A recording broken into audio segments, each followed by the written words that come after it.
Hola a todos, soy Andrés Felipe Flores y bienvenidos a un nuevo video de Tutorías Medicina Interna. El día de hoy vamos a estar hablando acerca de esteatosis hepática. Recuerden que si quieren apoyar este tipo de contenido pueden suscribirse, dejar un like y darle a la campanita.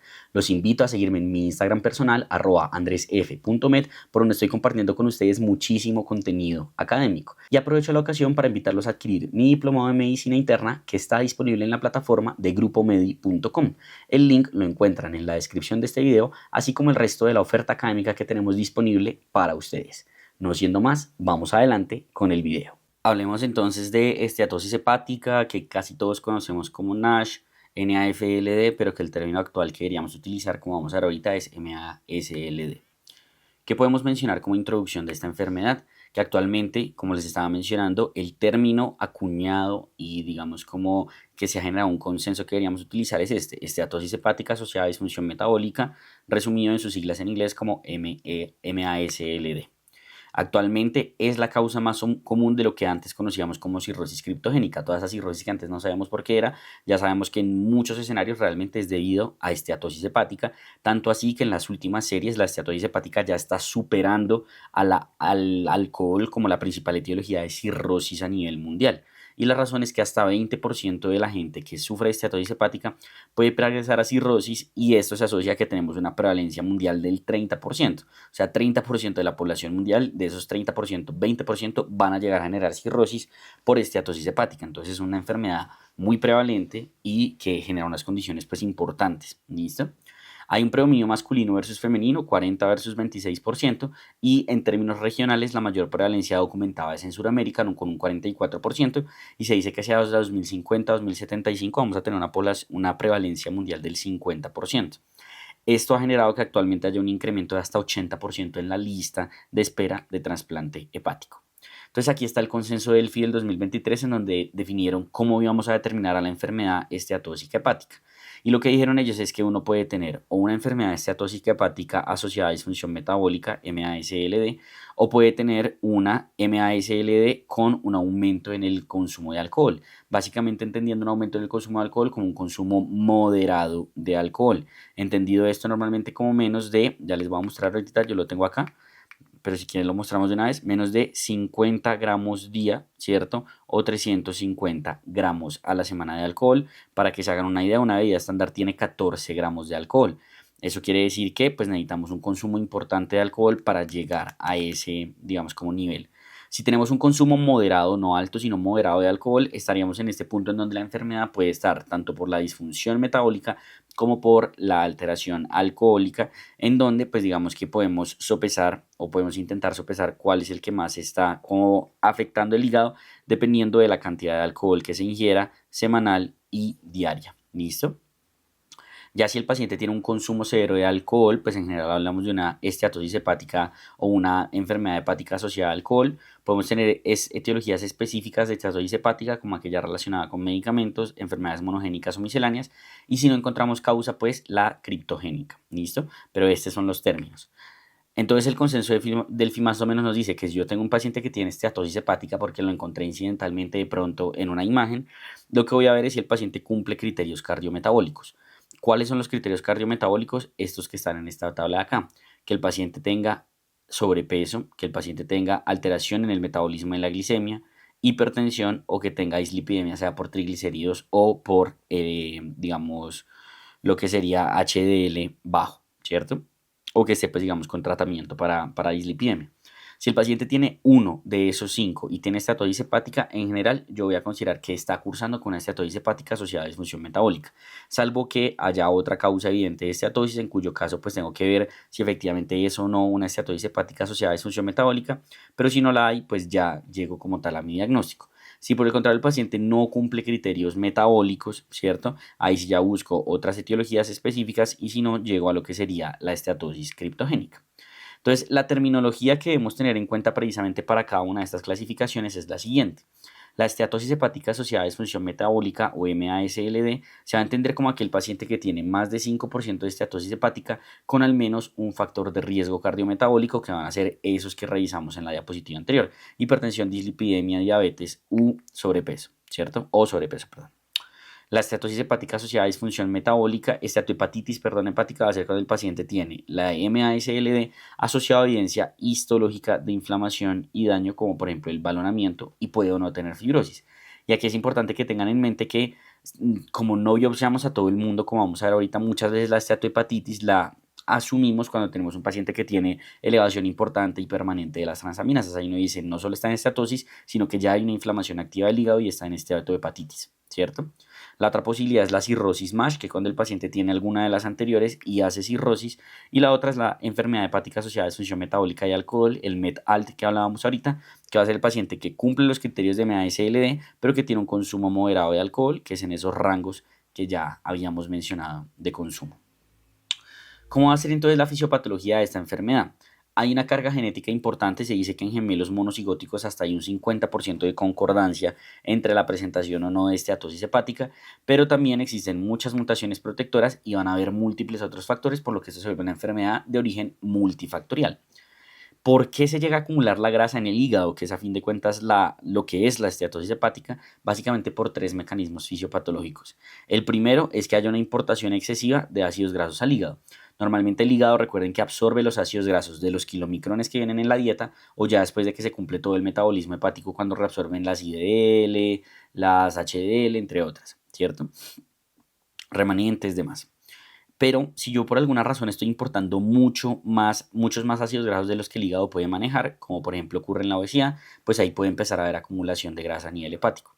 Lo otro es que haya una disminución en la salida de ácidos grasos por una mala producción de VLDL, que esto va a ser más debido a carga alteraciones genéticas, pero pues recuerden que el hígado produce la VLDL y la exporta, pero si la produce y no la exporta y se la empieza a acumular, pues puede hacer esteatosis, ¿cierto? Y lo otro es que hay una disminución en la beta oxidación, es decir, cuando yo utilizo los ácidos grasos o cuando el hígado internaliza los ácidos grasos, normalmente algunos los almacena así, pero en general lo que va a hacer es beta oxidarlos para producir energía, ¿cierto? Producir ATP. Esto se ve alterado, por ejemplo, en etiologías como el alcohol. ¿Listo?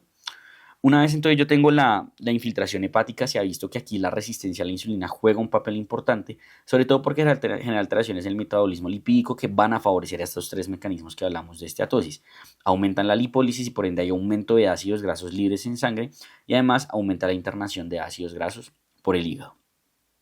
Cuando yo ya tengo todo esto junto y tengo el paciente con esteatosis, pues digamos que la esteatosis no es suficiente para dañar al hígado. Yo necesito que el hígado empiece a inflamarse y empiece a haber esteatohepatitis y posteriormente pueda haber fibrosis o cirrosis.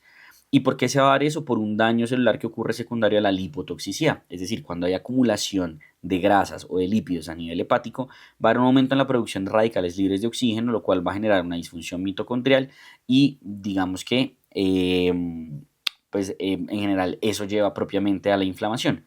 Aquí hay un papel súper importante porque cuando hay toda esta lipotoxicidad con los radicales libres de oxígeno, disfunción mitocondrial, apoptosis, pues se va a activar toda una cascada inflamatoria en donde, por ejemplo, la IL-6, los linfocitos NK tienen un papel muy importante.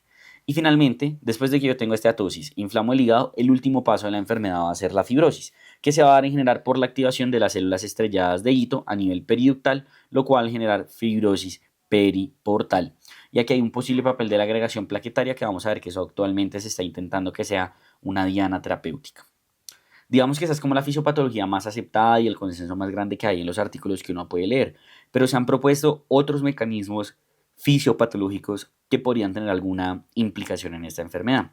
Por ejemplo, que haya disminución de antioxidantes como vitamina E, vitamina C, betacaroteno, glutatión, que pues digamos pueden predisponer a que al no haber antioxidantes haya mayor digamos como facilidad en la formación de los radicales libres de oxígeno. Lo otro es aumento en el hierro hepático que favorece la producción de los radicales libres de oxígeno. Aquí es importante saber qué tan importante es el hierro, que en algunos estudios utilizan la medición de hierro hepático como medida de respuesta o no en la esteatosis, ¿cierto? Lo otro es que hay una afección a hipocrina. Normalmente en el paciente obeso, recuerden que la obesidad es un estado proinflamatorio crónico que altera las funciones endocrinas de los adipocitos, que los conocemos como función adipocrina. Y lo que va a generar es un aumento en la leptina y resistina con disminución en la adiponectina, lo cual básicamente se va a traducir en resistencia a la insulina, obesidad, etc. ¿Listo? Disminución en el adecuado funcionamiento de las incretinas, disfunciones intestinales con sobrecrecimiento bacteriano, aumento en la absorción intestinal de lípidos por alteraciones en lo que serían los ácidos biliares, dietas elevadas en colesterol, afecciones hormonales, apnea obstructiva del sueño, entre otras. Digamos que más o menos el continuo de la historia natural y la fisiopatología se vería como estamos viendo en este dibujo. Tenemos un hepatocito normal en el cual por razones diversas, microbiota, etcétera, empieza a tener infiltración hepática. Una vez se da la estatosis hepática, pues va a empezar a ocurrir un estrés metabólico, lo cual va a llevar en algunos escenarios a que el mismo cuerpo lo pueda sopesar, pero en muchos otros escenarios a que empiece a haber inflamación, ¿cierto? Y esa inflamación no solo va a generar daños locales a nivel hepático, sino que va a generar también múltiples alteraciones a nivel de otros órganos, ¿cierto? Y digamos que posterior a lo que sería la inflamación, ya el paciente hace una muerte o una apoptosis del hepatocito y en ese contexto es donde empieza a reemplazarse todos esos tejidos de los hepatocitos que se están destruyendo por fibrosis, ¿listo? Por fibrosis. Aquí están varias de las células implicadas, células inmunes, sistema, pues digamos como endotelial, lo que sería la parte de las células estrella de Ito, las células reactivas ductales, entre otras, que pues juegan un papel muy relevante en esta enfermedad. Pero digamos que la cosa no es tan lineal, realmente esto es más una correlación y una comunicación entre múltiples factores fisiopatológicos, como factores ambientales y predisposición genética, asociado a lo que sería resistencia a la insulina, disfunción metabólica, alteración en la comunicación entre los órganos, lo cual va a llevar en general a una inflamación y una regeneración con fibrosis, que también es lo que estamos viendo acá. ¿Qué nos dice este algoritmo de la ASL del 2023? Que yo tengo un paciente que tiene, digamos, como las características, sí, como por ejemplo, que estimulan a que coma mucho. Lo que va a ocurrir básicamente es que hay un exceso en el consumo, en la ingesta de ácidos grasos, en comparación con las necesidades metabólicas que verdaderamente tiene el paciente.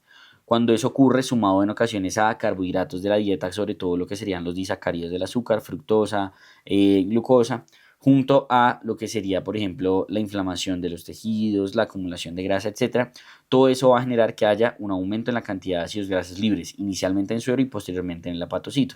Una vez esos ácidos grasos libres están depositados en el hepatocito, va a haber toda una cascada inflamatoria que estamos viendo ahí, que va a terminar en fibrosis, ¿cierto? Digamos que eso es como lo importante a tener en mente. Y aquí podemos ver entonces esta historia natural de la enfermedad que les estaba contando. No, yo tengo un paciente sano, 25 a 30% en la actualidad llegan a tener esteatosis, posterior a eso 20% pueden evolucionar a esteatohepatitis y de estos 20% pueden evolucionar a cirrosis.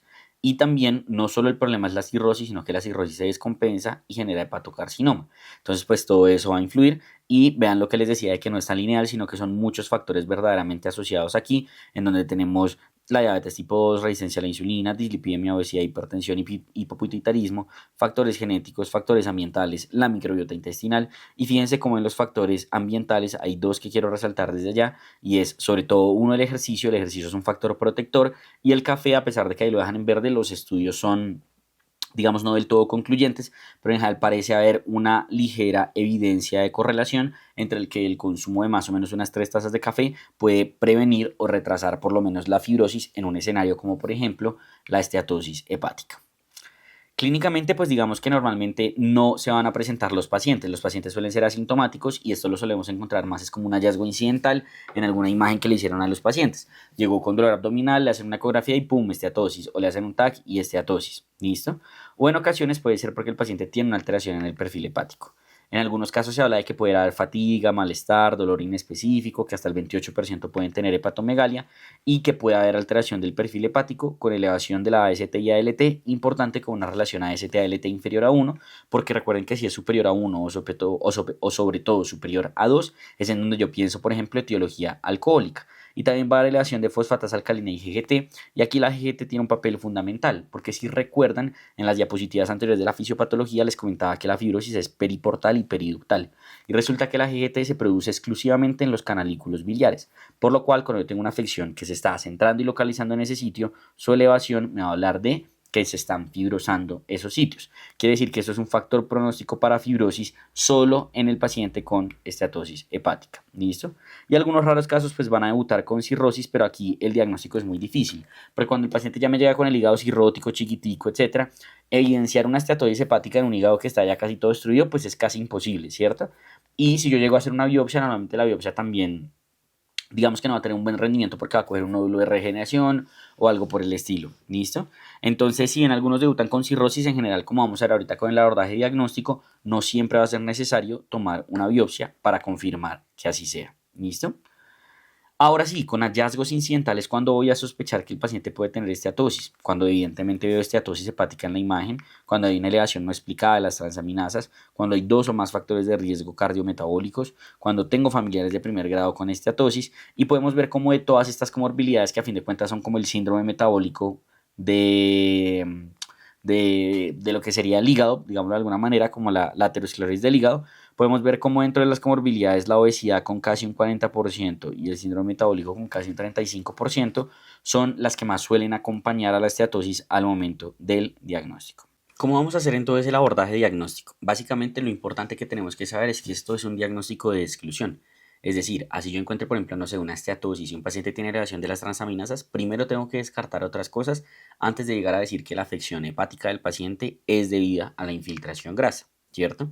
Por eso, el abordaje en general va a ir orientado a descartar otras etiologías.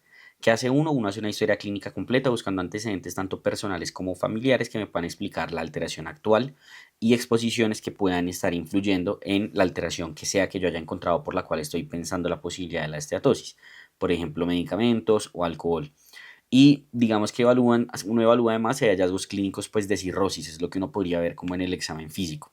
De rutina, digamos que hay algunos artículos que recomiendan que deberíamos tomar perfil hepático completo, albúmina, INR, hemograma, glicemia y perfil lipídico para evaluar, uno, la función hepática y dos, cómo está todo ese componente metabólico asociado.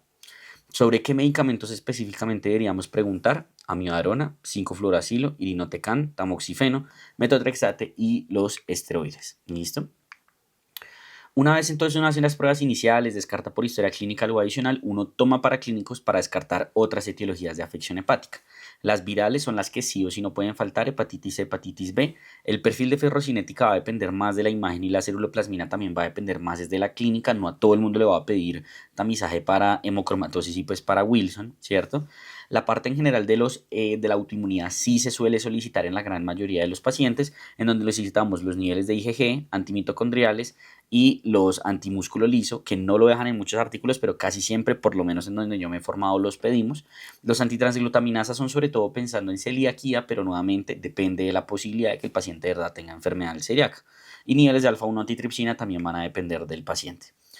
Y pues digamos que si uno no ha confirmado la esteatosis, como les dije, normalmente vamos a llegar acá porque hicimos una imagen y pum, el hígado estaba graso. Pero si no es así y tengo que confirmar la esteatosis, pues el estudio imagenológico de elección va a ser la ecografía. Si bien puede ser negativa en un 22% de los casos, suele ser el más barato, asequible y demás, por lo que es el que solemos realizar. Si tenemos dudas o cosas por el estilo, el mejor examen para evidenciar esteatosis hepática es la resonancia magnética hepática. Y aquí es lo que nos dejan las recomendaciones de la ASL del 2023, en donde nos dicen, vea, hágale una buena historia a su paciente, mírele el peso, historia familiar, antecedentes personales que nos salen de un compromiso metabólico, en el examen físico evalúe la parte de la obesidad, signos de cirrosis, demás, y hagan unas pruebas hepáticas en donde va a encontrar el perfil hepático, el hemograma, la glicemia, la parte lipídica, función renal y hepatitis C si previamente no se ha tamizado. Y luego evalúe otras causas para ver, dependiendo de lo que usted considere, si le pide autoinmunidad, transferrina, ceruloplasmina, alfa-1 antitripsina, etc. ¿Listo? Pero nuevamente, lo primero va a ser alcohol, sí o no, como lo que uno miraría, algo rápido que uno pueda evidenciar en la clínica y digamos, como en la anamnesis. Y si no, pues pasamos a todos los estudios etiológicos. Y cosas que vamos a pedir únicamente en escenarios muy particulares, pues como estudios de hipobeta, lipoproteinemia, lo que sería, por ejemplo, déficit de alfa-1 lo que sería, por ejemplo, enfermedad de Wilson, enfermedad celíaca, entre otras. ¿Listo? Digamos que si yo hago toda esa exclusión de esos otros diferenciales, tengo una afección, tengo la infiltración grasa y tengo los factores de riesgo cardiometabólicos que mencionamos, uno de los 5 que mencionamos, tengo diagnóstico. ¿Listo? Quiere decir eso entonces que la biopsia no la necesito para el diagnóstico y por ende solo la voy a solicitar cuando no hay claridad del mismo. Cuando yo hago la biopsia, lo más común que encuentro es esteatosis, inflamación lobulillar portal o balonamiento de los hepatocitos. ¿Listo? El diagnóstico en general histológico suele requerir de esteatosis, balonamiento e inflamación lobular, usualmente en la zona sinar 3, y es importante que no se requiere de fibrosis para el diagnóstico. Y cuando uno les llega a la biopsia, pues uno le puede llegar con un score que ya les voy a mostrar aquí adelante, que es el score del NAS, en donde dependiendo del porcentaje de esteatosis, cuánta degeneración hepática haya en balonamiento, de la inflamación lobular, pues uno puede hacer ser un nivel de actividad y eso nos puede llegar a servir para seguimiento. ¿Listo? Y si el paciente tiene evidencia de fibrosis en la biopsia, lo que podemos hacer es estadificarla, recordando que lo que utilizamos pues siempre son los criterios de F0, F1, F1A, F1B, F1C, F2, F3 y F4. ¿Listo? Eso es lo, digamos, como eso sale realmente es de la clasificación histológica. ¿Qué puedo encontrar entonces en una biopsia? Lo que estamos viendo acá, fíjense cómo el tejido hepático se está reemplazando por estar lleno de grasa y una degeneración pues en balonamiento de los hepatocitos y puedo ver mucho colágeno acá metido que puede ser digamos como la parte de la fibrosis que ya empieza a estar presente en el hígado de este paciente. Entonces, yo ya diagnostiqué mi esteatosis hepática, lo que sigue es estadificarla. ¿Y qué quiero estadificar? Voy a determinar si mi paciente tiene o no fibrosis o si está en riesgo de tener fibrosis. ¿Por qué? Porque resulta que los desenlaces adversos relacionados con la enfermedad esteatósica hepática realmente se documentan o se aumentan cuando tengo fibrosis significativa, entendido como F2 o más. Cuando no estoy con fibrosis significativa, no hay mayor mortalidad ni nada por el estilo. Entonces, yo tengo que ver a qué pacientes voy a sospecharles fibrosis. Y fíjense que no lo voy a sospechar en todos. El hecho de tener esteatosis hepática no quiere decir que a todo el mundo le va a buscar esteatosis. La indicación es a los pacientes que tengan los siguientes factores de riesgo: familiares de primer grado con cirrosis, obesidad y algún factor de riesgo adicional, consumo moderado o severo de alcohol, diabetes mellitus tipo 2 o dos o más factores de los riesgos de los cardiometabólicos que mencionamos. ¿Y por qué? Porque esa es la población en donde más prevalencia hay de fibrosis avanzada al momento del diagnóstico de la esteatosis. Diabetes, fíjense como hasta el 19%, obesidad 33%, familiares 18% y uso de alcohol 17%. Entonces digamos que esa es la justificación de que estos pacientes los estadifiquemos. ¿Cómo los vamos a estadificar? En general iniciamos con unas pruebas serológicas y luego pasamos a unas pruebas imagenológicas. Y las pruebas serológicas que utilizamos se agrupan en lo que conocemos como el score del FIB-4. El score del FIB-4 lo que hace es, lo tengo aquí más adelante, se los voy a mostrar de una vez, es mirar la edad, AST, ALT y plaquetas. Necesito un hemograma y un perfil hepático para calcularlo. No necesito absolutamente nada más. ¿Listo? ¿Y qué es lo que me va a decir el FIB-4? La probabilidad o el riesgo de que mi paciente tenga fibrosis. ¿Listo? ¿Y qué voy a hacer yo? Si es menor a 1.3, voy a asumir que el paciente no tiene fibrosis y solo le voy a hacer seguimiento. Si es mayor a 2.67, lo más seguro es que tenga fibrosis avanzada y por ende le hago el estudio adicional que es la elastosonografía o el fibroscan y lo remito de patología. Y si está entre 1.3 y 2.67, esa es como una zona gris en donde lo que me va a resolver la duda es hacerle el fibroscan. Si yo quedo en la parte de seguimiento, el control lo voy a realizar dependiendo de los factores de riesgo. Si mi paciente tiene diabetes tipo 2 o 2 o más factores de riesgo, el FIB-4 se hace cada 1 a 2 años. Y si no tiene factores de riesgo o solo tiene uno, se hace cada 2 a 3 años. Y si el FIB-4 llega a aumentar de clase, pues lo que hago es hacer el fibroscan, ¿cierto?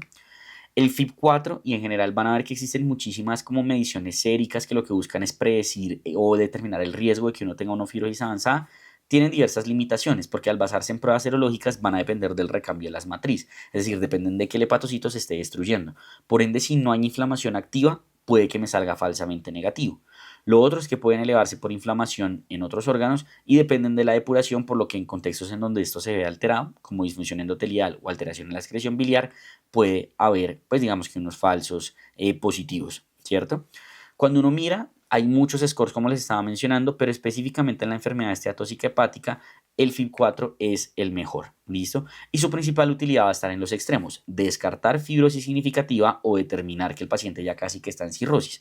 En el intermedio su funcionamiento no es el mejor y por eso es que aquí sí o sí necesitamos de una prueba adicional que va a ser el fibroscan. Aquí tenemos un estudio que compara el FIB-4 contra un score incluso creado específicamente para enfermedad alcohólica no hepática, el Gucci, AST-ALT, el APRI, y fíjense cómo realmente la discriminación es mucho mejor con el FIB-4 y cuando tenemos un FIB-4 mayor a 2.67 tenemos un valor predictivo positivo del 80% y cuando es menor a 1.3 del 90% para fibrosis avanzada o para descartar fibrosis respectivamente. Entonces, si yo quedé en un FIB-4 de alto riesgo o en un FIB-4 de riesgo intermedio, como vimos, el paso a seguir es una prueba adicional que se llama el fibroscan o la elastosonografía hepática. ¿Qué es la elastosonografía hepática? Es como una ecografía, pero que tiene como un tambor en donde le pegan a la piel y lo que hace eso es a mandar unas ondas que se difunden a través del parénquima hepático. El hígado es como una esponjita, entonces las ondas deberían, digamos que, difundir sin problema o transmitirse sin problema. Si no se transmiten bien, pues muy probablemente es porque el hígado está fibrótico, está rígido, y esa es como la lógica de cómo funciona el FibroScan. En este momento suele ser la prueba de elección no invasiva para evaluar fibrosis, no solo en esteatosis, sino en hepatitis C y en muchas otras enfermedades. Y se habla de que tiene una sensibilidad hasta el 85% para F2 y de 92% para cirrosis. ¿Listo? ¿Cómo lo interpreto yo? Eso me lo reportan en kilopascales. Y no se vayan a confundir acá, estos kilopascales que les estoy poniendo aquí son para esteatosis hepática, porque van a depender, por ejemplo, si lo estoy usando en hepatitis B o algo por el estilo, va a depender cuál es el punto de corte que utilizo. Pero para esteatosis hepática va a ser así. Si está menor a 8 kilopascales, el paciente es F0 o F1. Si está entre 8 y 12, es un F2 o F3. Y si está mayor a 12, seguramente tiene cirrosis, es un F4. Existen otras pruebas que yo puedo utilizar, como la elastosofrenografía por resonancia magnética, pero esta en general se suele reservar para el paciente que está entre F2 y F3 en el FibroScan, y si yo quiero saber si de pronto está verdaderamente más o menos fibrótico. Esta es la mejor prueba verdaderamente que tenemos ahorita para determinar la fibrosis, pero el problema es que es más costosa, menos disponible, todos los problemas de la claustrofobia y demás. Si uno después del FibroScan o de la resonancia persiste con dudas de si el paciente tiene o no tiene fibrosis, ¿qué debe hacer? Biopsia hepática. ¿Listo? Ese sería el paso a seguir. Aquí tenemos entonces básicamente el comportamiento del FibroScan comparado contra una prueba, pues la mejor prueba, que es la resonancia magnética. Y fíjense cómo para fibrosis significativa el AUC es de 0,83 para el FibroScan y 0,91 para la resonancia. Para fibrosis avanzada 0,85 y 0,92, y para cirrosis 0,89 y 0,90. Es decir, lo que les había dicho, la resonancia me va a servir en esas zonas más como intermedias. Esto es un FibroScan. Digamos que el FibroScan se verá así. Esta es la línea negra que va discurriendo a través del hígado. Uno debe verlo así. Si no se ve la línea negra así, sino que la negra se ve como hacia este lado, uno muy probablemente le pegó a una costilla, y eso es un problema porque la costilla claramente es rígida y va a sobreestimar los kilopascales. Entonces es importante eso. Entonces, ¿qué debe hacer uno con un FibroScan? El FibroScan lo van a hacer en un sitio en donde hagan eso de rutina. Se tienen que hacer 10 mediciones en cada paciente y tomar las 3, digamos, que sean como más parecidas, y hacer un promedio de las mismas. ¿Listo?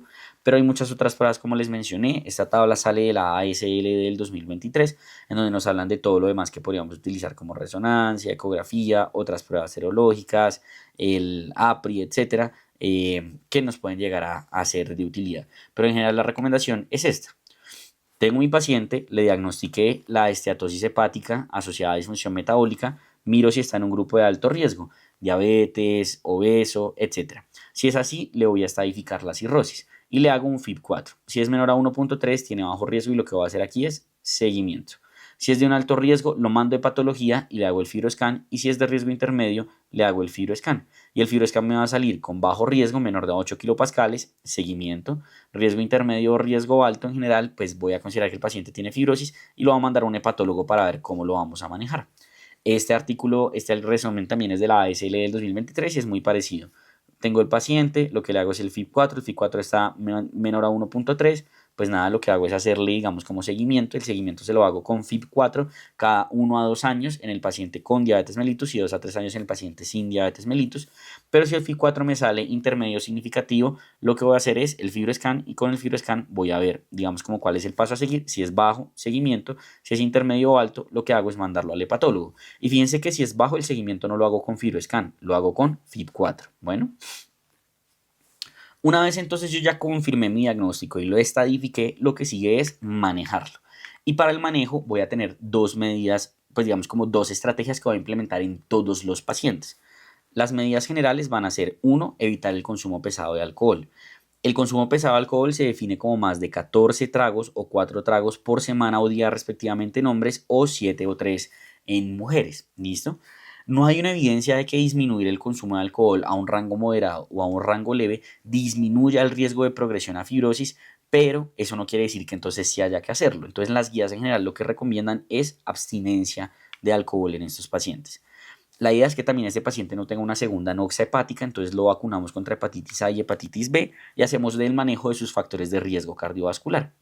Y el otro manejo que vamos a hacer en todos los pacientes cuando tienen sobrepeso es la pérdida de peso. ¿Listo? Si tienen índice de masa corporal mayor a 25, pérdida de peso, buscando que pierda un 7 a un 10% de peso. ¿Por qué? Porque se ha visto que en general cuando llega un 5 a 7% deja de infiltrarse la grasa en el hígado y de 7 a 10% logro mejoría histológica.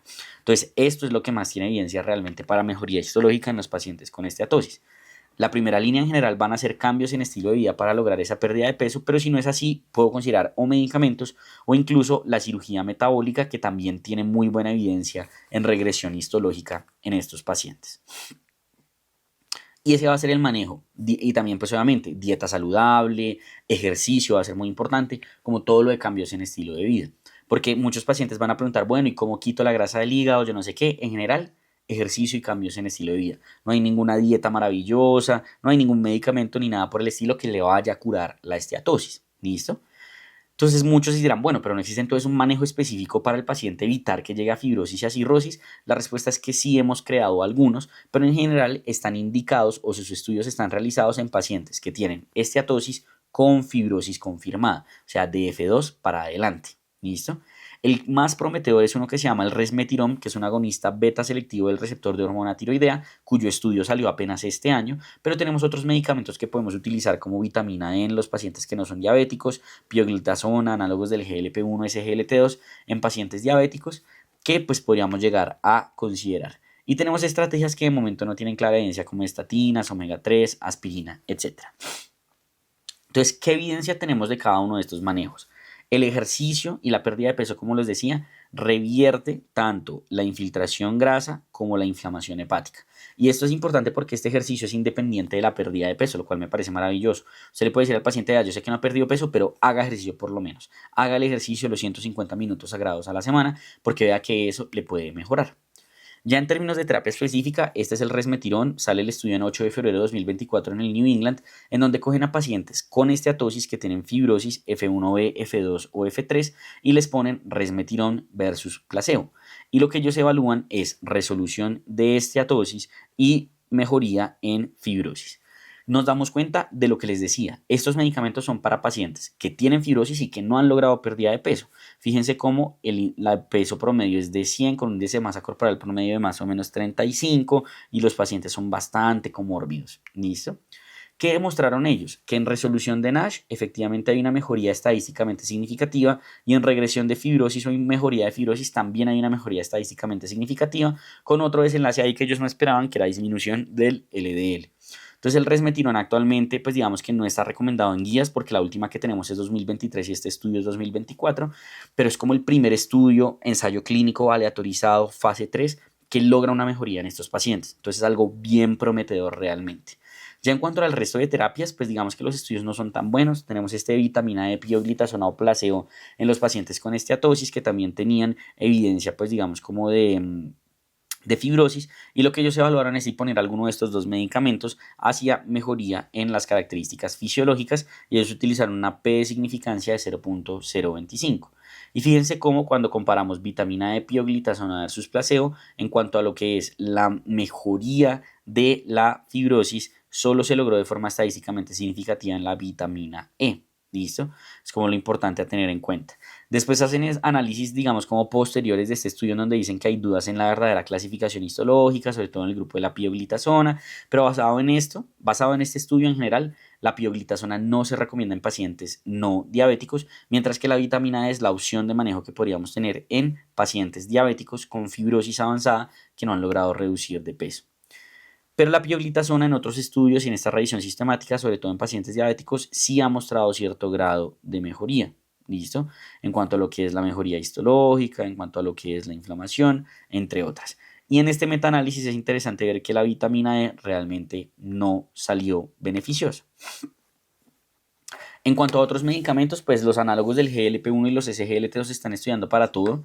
Este es el único estudio dirigido, que importante, es un estudio fase 2, no es fase 3, de semaglutida en pacientes con esteatosis hepática, 61% diabéticos con un índice de masa promedio de 36, pero fíjense cómo la dosis máxima de sema fue de 0,4, o sea, fue una dosis mucho más baja que la que usamos para obesidad. A 72 semanas ellos vieron si había disminución en lo que sería, digamos, como resolución del NASH o lo que sería, pues, evitar el deterioro de fibrosis. Y se dan cuenta que para la resolución de NASH sin deterioro de fibrosis, les dio la P estadísticamente significativa en la dosis más alta de SEMA. Pero en lo que era el otro evento que ellos tenían, el otro outcome que ellos tenían, que era mejoría de fibrosis, no lograron significancia estadística. Entonces, pues digamos que logran algo de mejoría en infiltración, pero no en la fibrosis, que a fin de cuentas es como lo que más nos importa realmente en estos desenlaces. Y lo otro es que es un estudio fase 2, es decir, con esto no podemos recomendar GLP-1 para esteatosis.